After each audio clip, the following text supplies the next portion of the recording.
Bhagavad Gita 14th chapter గుణత్రయ విభాగయోగంలో 7th శ్లోకం. రజోరాగాత్మకం విద్ధి తృష్ణా సంగసముద్భవం తన్నిబధ్నాతి కౌంతేయ కర్మ సంఘేన దేహినం. ఇంతకు ముందు శ్లోకాలో సాత్విక గుణం గురించి చెప్తూ ఇక్కడ రజో గుణం గురించి చెప్తున్నారు. రజో రాగాత్మకం. రజో అంటే ఈ రాజస గుణము. ఈ రాజస గుణం ఎటువంటిది? రాగాత్మకం. రాగ ఆత్మకం అంటే మోహ స్వభావం కలిగి ఉన్నది. రాగం అంటే కోరిక. ఇప్పుడు ఎలా అంటే ఇప్పుడు సంసారంలో ఉన్న ప్రతి ఒక్కళ్ళకి కూడా ఈ భవబంధనాలు ఎందుకు అంటుతాయి? వేరే వాళ్ళకంటే కొంత తక్కువ, ఇందులో ఉన్న వాళ్ళకి ఎక్కువ అన్నది ఎందుకు వస్తుంది అంటే, ఇప్పుడు బంధనాలంటే తల్లిదండ్రులు ఉన్నారు, అలాగే భర్త భార్య పిల్లలు ఉన్నారు, వీళ్ళందరూ ఉన్నారు. ఇప్పుడు తల్లిదండ్రుల మీద ఒక వయసు వచ్చేదాకా ఉంటుంది, తర్వాత భార్య మీద భర్త మీద ఉంటుంది, తర్వాత పిల్లలు వచ్చిన తర్వాత పిల్లల మీద అపారంగా ఉంటూ ఉంటుంది. వాడికి అన్నీ సమకూర్చాలి, నాకు అది అప్పుడు లేదు కదా, వీడికి ఇది పెట్టాలి, ఇది నాకు అప్పుడు కుదరలేదు, ఇప్పటికి నేను ఎలా అన్నా కుదుర్చుకుని నాకు కాస్త అవసరాలు ఉన్నా అవి నేను పక్కన పెట్టి మళ్ళీ వాడికి ఎక్కువగా ఆ పిల్లకి ఆ బిడ్డకి ఏదన్నా సమకూర్చాలి, వాళ్ళ కోసం కొంచెం నేను కష్టపడాలి, పలానా వయసులో వాళ్ళకి ఇది కావాల్సి వస్తుందేమో, అందుకు నేను ఇప్పటి నుంచి ఇవి జాగ్రత్త పడి ఇవన్నీ పక్కకు పెడుతూ ఉంటే ఇది కూడా ఒక రకంగా ఏమవుతుంది అంటే ఆ బంధనంలోకి తీసుకెళ్ళిపోతుంది. రాగం అంటే ఇవన్నీ చెయ్యొద్దని కాదు, తపన అన్నది ఏం చేస్తుంది అంటే ఒక రకంగా ఒక కోరిక ఇంకో కోరికకి ఇంకా దగ్గర అవుతున్నట్టుగా ఈ రాగం వస్తుంది. రజోగుణము, ఈ రజోగుణము రాగాన్ని తీసుకొస్తూ ఉంటుంది. అందుకే ఈ మోహావేశ స్వభావము అంటారు. ఎలా అయితే మనకి అరిషడ్వర్గం ఇదేం చేస్తుంది, ముందుగా మనకి ఏం చెప్తారు అంటే ఒక కోరిక చెప్తారు. అందుకే కామ క్రోధ లోభ మద మోహ మాత్సర్యాలు. కోరిక వచ్చిందంటే ఏమవుతుంది, వెంటనే కోపం వస్తుంది, క్రోధం. ఈ కోపం కోరిక ఎందుకు ఆ రెండు పక్క పక్కన పెట్టారు అంటే, కోరిక వచ్చాక ఏమవుతుంది అంటే అది తీరితే ఒక రకంగా ఉంటావు, తీరకపోతే పైగా అది పలానా వాడు కారణం అన్నట్టుగా వాడి మీద కక్ష చేస్తూ ఉంటుంది. లేకపోతే నాకు ఇది అందలేదు, వేరే వాడికి అది అందింది, నాకు ఇది కావాలని బలంగా ఉంది, వాడికి అవసరం ఉన్నా లేకపోయినా వాడి దగ్గర అది ఉంది అనేసరికి ఇది నాకు అవసరము, వాడికి ఎందుకు, పైగా వాడికి సులభంగా వచ్చేసింది, నేను ఎంత కష్టపడ్డా నాకు అది రావట్లేదు, వాడి దగ్గర ఉన్న కారణంగా నాకు లేదనో లేకపోతే నా దగ్గర లేని వాడి దగ్గర ఉండకూడదని ఇట్లాంటివన్నీ కూడా పిచ్చ ఆలోచనలు వస్తూ ఉంటాయి. అందుకే మోహము, ఈ రాగాత్మకం అన్నది ఏం చేస్తుంది, ఆ రాగం వచ్చాక మళ్ళీ మోహానికి పడవేస్తుంది. దాని స్వభావం అలాంటిది. ఇప్పుడు గుణమయంగా ఉన్న ప్రతి ఒక్కరిలోనూ మూడు గుణాలు ఉన్నప్పటికీ కూడా సాత్విక గుణం ఎక్కువగా ఉన్నవాడు అంటే అర్థం ఏమిటంటే రజోగుణాన్ని నియంత్రిస్తున్నాడంటే అర్థం ఏంటంటే ఇంద్రియాల నిగ్రహంలో ఉన్నాయి. కళ్ళకి అన్ని ఇంపుగా కనపడుతున్నాయి, అందరికీ కనపడుతున్నాయి. ఏ గుణంలో ఎక్కువగా ప్రాధాన్యంగా ఉన్న వాళ్ళకన్నా అన్ని భౌతిక ప్రపంచంలో ఉన్నవన్నీ అలాగే ఉన్నాయి. చెట్టు చెట్టులాగా కనిపిస్తుంది, కుండ కుండలాగా కనిపిస్తుంది, మనిషి మనిషిలాగా కనిపిస్తున్నాడు, ప్రతి జీవి జీవిలాగా కనిపిస్తున్నాడు. అయితే ఈ భవబంధనాలు ఉన్నప్పటికీ కూడా సాత్విక గుణం ఉన్నవాడు ఏమవుతాడు అంటే వీటితో రాగం పెంచుకోడు, వాటి సంపర్కం ఉంటుంది, వాటి ప్రభావం ఉంటుంది, అన్నీ ఉన్న దాని ప్రభావం వాడి మీద పడనివ్వకుండా వాడు ఆ పరమాత్మ ఎరుకలో ధ్యాసలో ఉంటాడు. కానీ ఇక్కడ ఈ రాగ కారణంగా మళ్ళీ ఏమవుతుందంటే మోహానికి వశమైపోతున్నావు. ఈ భవబంధనాల్లో మోహానికి వశమైన కారణంగా మళ్ళీ ఏమవుతుంది అంటే మళ్ళీ అక్కడ పరమాత్మ సాన్నిధ్యానికంటే అసలైన తత్వానికి నేను మళ్ళీ దూరం అవుతున్నాను. అందుకే మోహము, మోహం వచ్చిందంటే మాయకి లోబడిపోతున్నాను అని అర్థం. అందుకే ఇది రాగాత్మకం. విద్ధి తృష్ణ, విద్ధి అంటే అది తెలుసుకో. రాగం ఉంది అంటే అర్థం ఏంటంటే మోహానికి లోబడుతున్నాను అక్కడే. ఎలా అయితే మొక్కగా నువ్వు ఎప్పుడైతే దాన్ని నియంత్రించగలుగుతున్నావో అది నీకు సులభం అవుతుంది. అది మహావృక్షం అయిపోయిన తర్వాత అది కఠినమైపోతుంది. అన్నీ తెలుస్తుంటే అర్థమవుతుంటే కానీ దాన్ని నేను నియంత్రించలేను. మనం సాధు సత్పురుషులం కాదు, అలాగే కారణ జన్మలం కాదు. ఇలాగ వెంటనే ఇప్పుడు అది విన్నాను ఇది చూశాను కాబట్టి వెంటనే మారిపోతానంటే అవ్వదు. కొన్ని చేస్తూ చేస్తూ ఉన్నవి కూడా వదిలేసే రకాలం మనము. అందుకే ఇది మోహానికి దగ్గరికి చేస్తుందన్నది తెలుసుకో అని చెప్పు. అలాగే తృష్ణ అంటే కోరిక, అలాగే రాగాత్మమైన స్వభావం కాబట్టి అది ఏం చేస్తుంది, కోరికలు పెంచుతుంది. ఇప్పుడు కోరిక కలుగుతుంది, ఆ కోరిక అక్కడితో ఆగిపోతుందా అంటే లేదు. ఇప్పుడు ధర్మపరమైన కోరికలు వస్తాయి. ఇప్పుడు నేను ఒకటి చేస్తున్నాను. అబ్బా! ఇది బాగా చెయ్యగలిగాను. ఇందులో తత్వం అర్థమైంది. దాన్ని ఇంకా లోతు తెలుసుకునే ప్రయత్నం చేయాలి. ఈరోజు అరగంటే చేశాను. రేపు అరగంటే చేస్తాను. క్రమేణా దాని తత్వం అర్థం చేసుకోవటానికి ఇంకాస్త సమయాన్ని దానికి వేచించగలనా అన్న భావన రాదు. ఎందుకంటే ఇది నాకు మార్పులు తీసుకొస్తుంది. ఇది మోహాన్ని తీసేస్తుంది. భగవత్ చింతనలో ఎక్కువ ఉంటావు కాబట్టి, యథార్థాన్ని చూస్తావు కాబట్టి, భేదభావం లేకుండా ఉంటావు కాబట్టి, ఈ రూపం వేరు, అది వేరు, ఇది వేరు, ఇన్ని ఉండవు. అన్నిట్లో ఉన్నది ఒక్కటే. ఒక్కడే ఉన్నవాడు అనేకం అవుతున్నాడన్న వాస్తవాన్ని గ్రహించా. రాగం రానివ్వకుండా నేను ఈ చింతనలో ఉండటం అన్నది స్థిరత్వంతో, పైగా అన్ని సమర్పణ భావంతో ఉండగలగటము. అది కాకుండా ఉన్నప్పుడు కోరిక అన్నది ఏం చేస్తుందంటే, ఆ రోజు చేస్తున్నా కదా ఒక్క అడగంటే, అంటే ఇప్పుడు టీవీలు ఇవన్నీ చూడొద్దని కదా, అన్ని చూడొచ్చు పర్వాలేదు, దాని ప్రభావం మన మీద లేకుండా ఉండాలి. స్విచ్ ఆఫ్ స్విచ్ ఆన్ ఇవి మనకి తెలిస్తే పర్వాలేదు, దాని ప్రభావం మన మీద ఉండదు. అరగంటే కదా చూద్దాం, చూశాక ఈ పూజ చేసుకుందాం అని అనుకుంటా. ఆ అరగంట తర్వాత ఏమవుతుందంటే, అర్రే ఇంకో ఎపిసోడ్ కూడా ఉంది, అది కూడా చూసేసి చేసుకుందాం అని ఈ అరగంట గంట గంట గంట ఇలా 4 గంటలు అయిపోద్ది, కానీ అక్కడి నుంచి లగుతుంది. తర్వాత సర్లే ఈ రోజుకి ఎలాగో అయిపోయింది, రేపు చేసుకుందాం అనుకుంటా. అంటే చిన్నవి ఉదాహరణకి చెప్పుకోవాలంటే, ఈ కోరికలు ఒకదాని నుంచి దూరం చేయటము ఆ తీవ్రత పెంచిన కారణంగా ఈ మోహాలలోకి వశమైపోతూ ఉంటాం. ఒక చిక్కుముడి ఇప్పుకునే క్రమంలో 10 వేసుకున్నట్టుగా అయిపోతుంది మన పరిస్థితి. అందుకే అది ఏం చేస్తుంది, ఈ కోరికలు అన్నవి ఏమొస్తాయి, సంఘ సముద్భవ.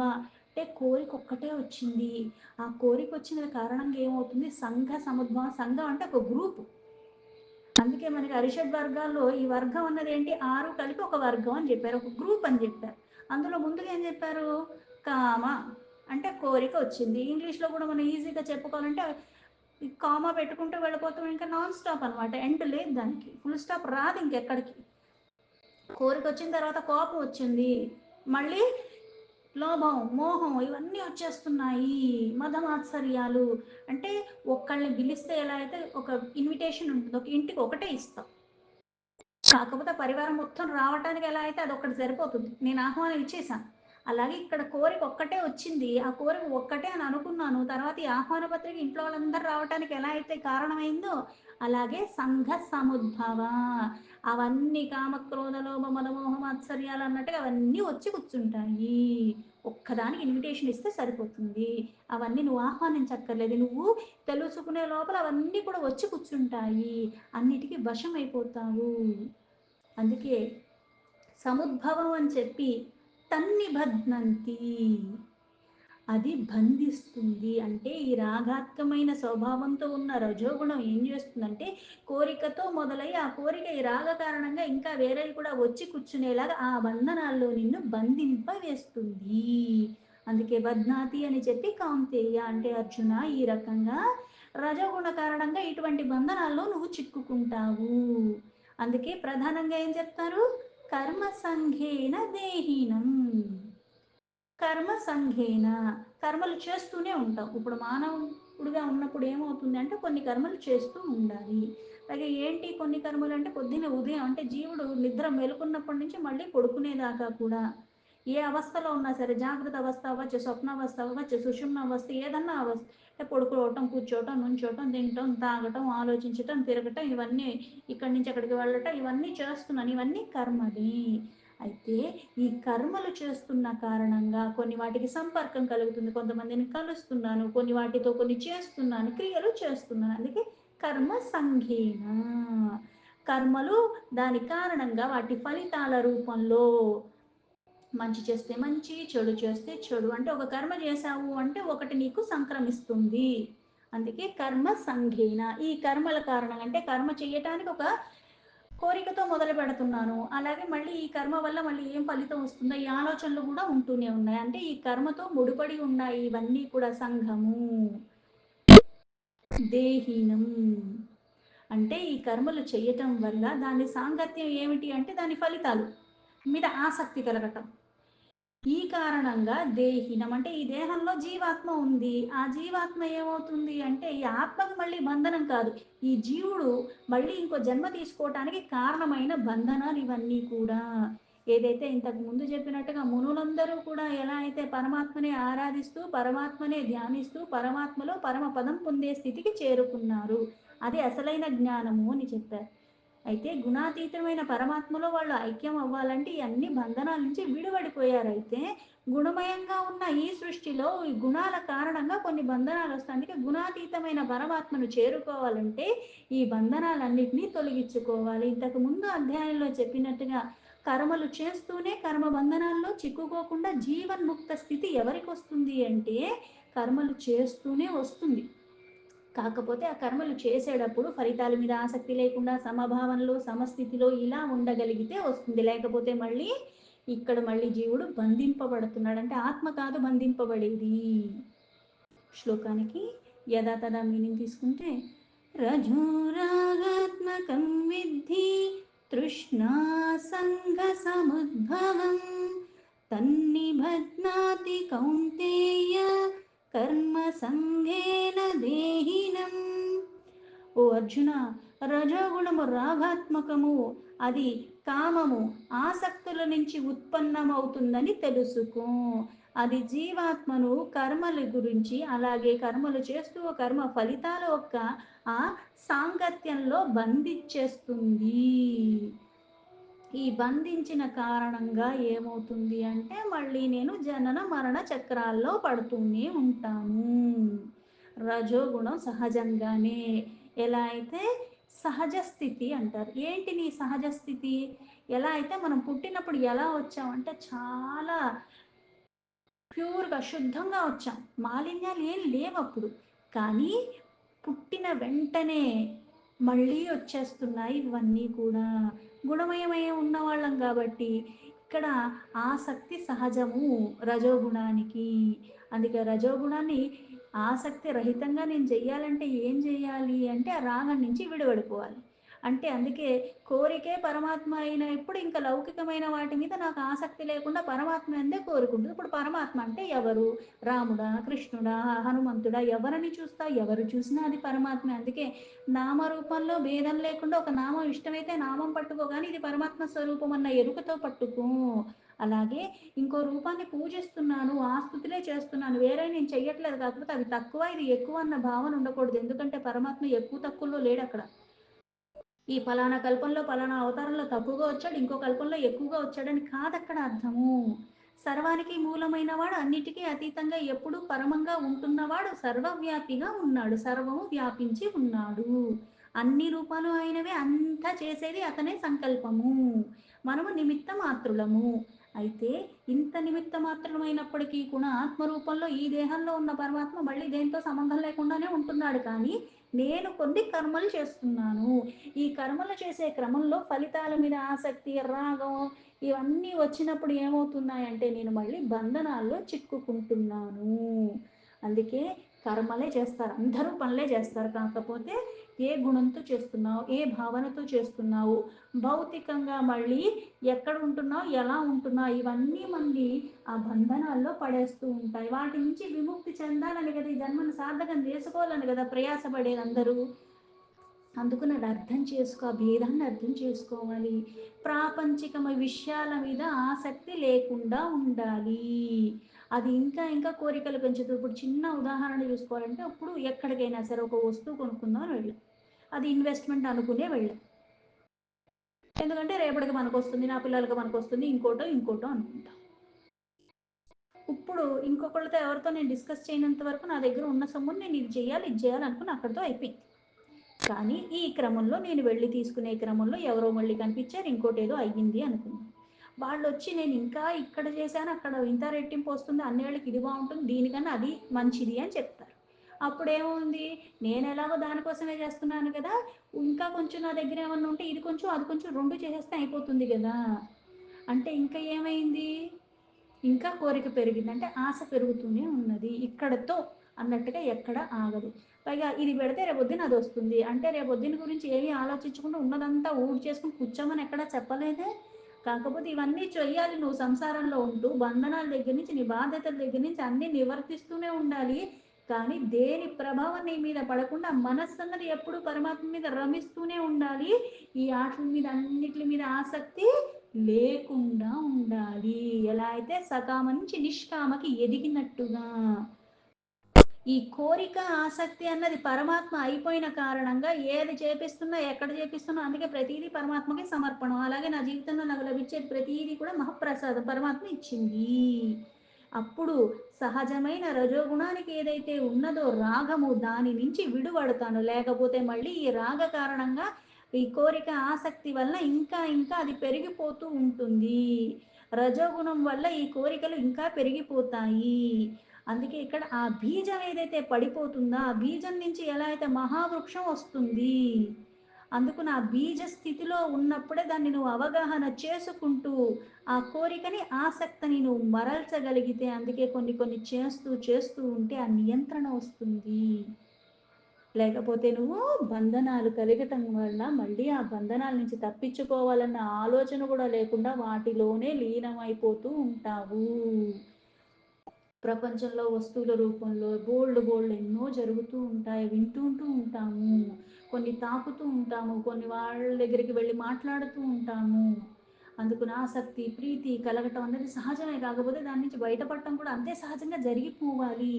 కోరిక రాకుండా ఉంటాం మనం, కోరిక వస్తుంది. కాకపోతే అక్కడ ఈ గుణం అన్నది ఎక్కువగా ఉన్నప్పుడు ఏమవుతుందంటే అందులో నుంచి బయటపడలేకుండా ఉంటావు, పరాకాష్ట స్థితికి వెళ్ళిపోతావు. కొన్ని కొన్ని సందర్భాల్లో ఇది నేను అనుకోకూడదు, అయ్యో ఎలా అనేసాను అని అనుకుంటావు. ఎందుకు? ఎందుకంటే ఆ గుణానికి నువ్వు లోబడిపోయిన కారణంగా అప్పుడు నిన్ను నువ్వు కంట్రోల్ చేసుకోలేకపోతున్నావు, ఆ బంధనాల్లోకి వెళ్ళిపోతున్నావు.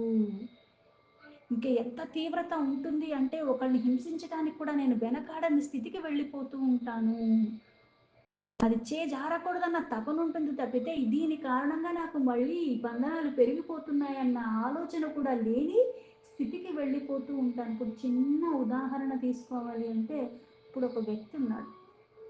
ఆ వ్యక్తికి కాలానుగుణంగా ఏమవుతాయంటే కొన్ని కొన్ని సంపర్కాలు మనకి కలుగుతూ ఉంటాయి.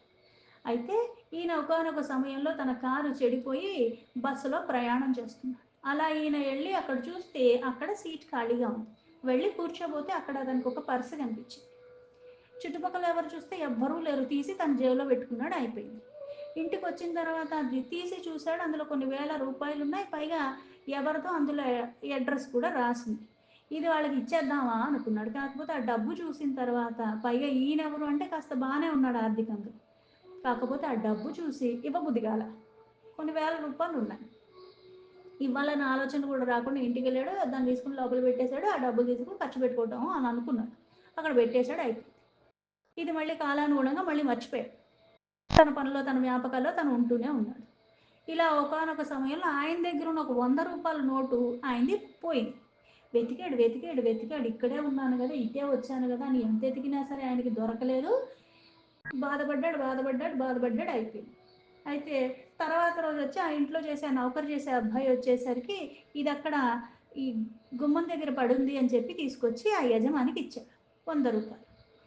అయితే ఈ నౌకరీ చేసేవాడు 100 రూపాయలు దొరికిందని చెప్పి ఇచ్చేస్తే ఇక్కడ ఒక్క క్షణం ఆలోచించాడు. అది పుచ్చుకున్నాడు, ఆనందం వేసిందంటే ఇతను పని చేస్తున్నాడు, నేను ఇచ్చే జీతానికి పని చేస్తున్నాడు అంటే నా దగ్గర పని చేసేవాడికి ఉన్నంత బుద్ధి కూడా నాకు లేకపోయింది.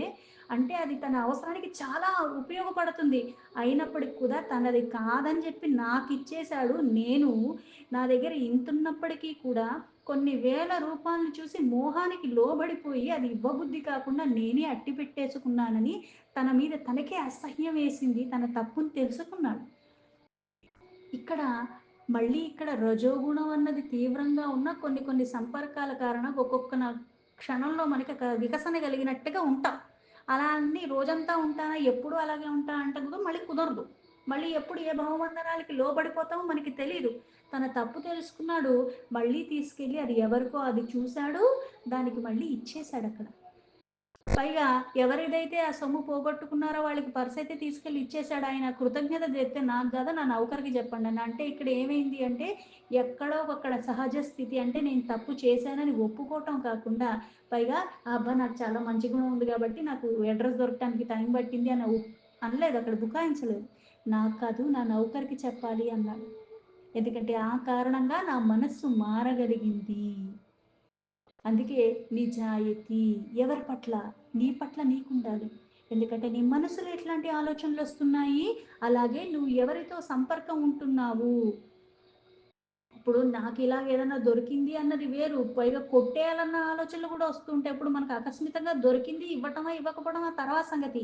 మనది కాని వస్తువు పక్కనోడి చేతిలో ఉన్నప్పుడు కూడా దాన్ని కూడా లాగేసుకోవాలి. ఇట్లాంటివి కూడా వస్తూ ఉంటాయి. అందుకే రాగము. ఆ కోరికన్నది బలంగా ఉంటది. మన అవసరానికి ప్రాధాన్యత ఇస్తాం. ఇవ్వచ్చు తప్పులేదు.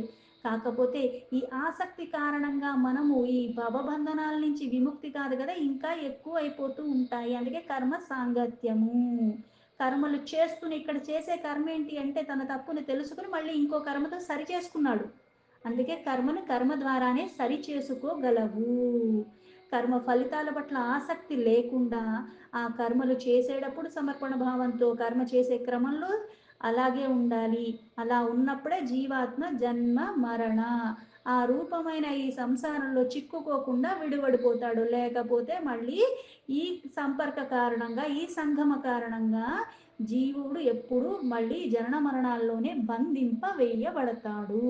ఇంకా కాలచక్రం నుంచి బయటపడవు. ఎన్నో జీవరాశులు ఉన్నాయి. ఏదో ఒక జన్మ తీసుకుంటానే ఉంటాం, చచ్చిపోతూనే ఉంటాం, మళ్ళీ పుడతానే ఉంటూ ఉంటాము. దీంతో భగవద్గీత 14th చాప్టర్లో గుణత్రయ విభాగ యోగంలో 7th శ్లోక సంపూర్ణం.